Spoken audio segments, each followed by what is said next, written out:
Je ne sais pas si la nuit était noire alors qu'il sortait par la porte de la vieille ville descendant la colline vers la vallée de Kidron. Voyez, Nicodémus avait un problème entre les mains. Il y avait un nouveau maître, et ses enseignements, ses doctrines ne correspondaient pas avec ce qu'il enseignait. Nicodémus n'était pas le seul à connaître ce maître de Nazareth. Le Sanhédrin était gêné par ce nouveau rabbin. Je pense que si je devais classer Jésus, je l'appellerais libéral. Jésus dérangeait le status quo. Il était du genre à pardonner à une prostituée. Jésus lui était connu pour s'asseoir manger avec des pécheurs. Ce Jésus a même embrassé des publicains, percepteurs, et a fait de l'un de son disciple. Le Sanhédrin n'aimait pas ça. Et Nicodémus pourrait avoir considéré Jésus comme un autre élément perturbateur radical. Sauf pour une chose, ou bien deux. Tout d'abord, la prophétie du temps de Daniel était claire. C'était le moment pour le Messie de se montrer. Il n'y avait pas vraiment d'alternative autre que Jésus qui correspondait à ce moment à la prophétie. Le second élément qui gênait Nicodémus était les miracles. S'il était honnête avec lui-même, il ne pouvait pas ignorer les miracles. Jésus rendait la vue aux aveugles et faisait marcher les boiteux.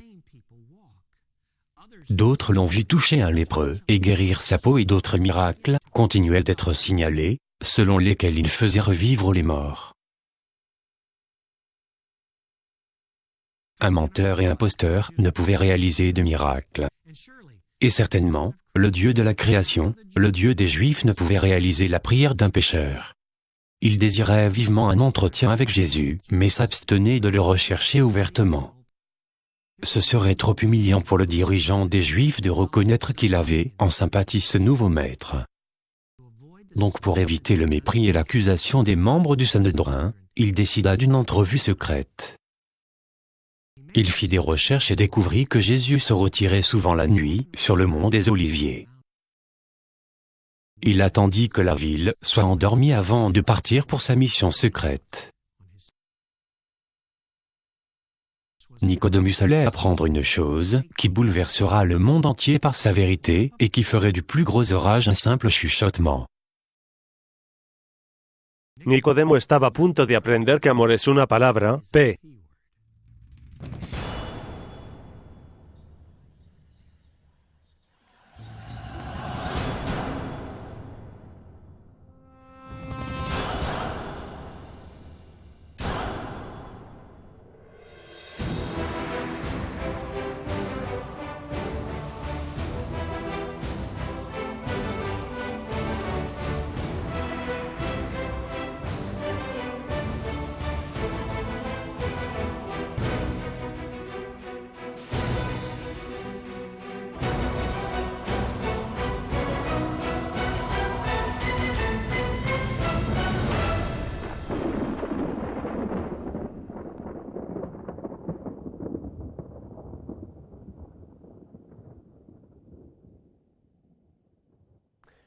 El amor es una palabra, P.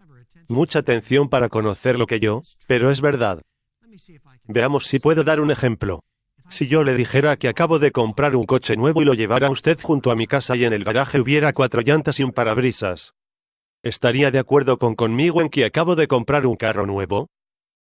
Yo definitivamente no. Eso espero.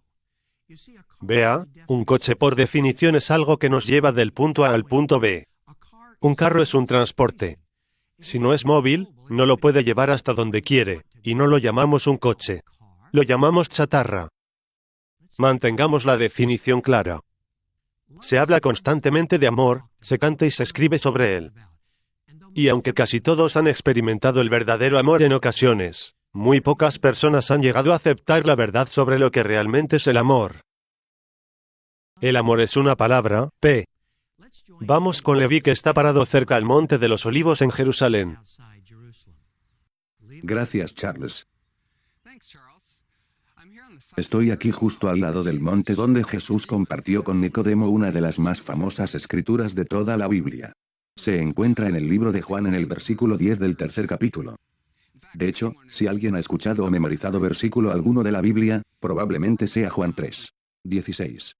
Comillas, porque Dios amaba tanto al mundo que entregó el único Hijo que engendró, quien crea en él no perecerá sino que tendrá vida eterna, comillas. Y probablemente la mayoría estamos seguros que ya sabemos lo que enseña y significa este versículo que hemos recién visto. Pero quizás, como Nicodemo, necesitamos humildad en nuestros orgullosos corazones y escuchar cuidadosamente las palabras del sencillo maestro de Nazaret.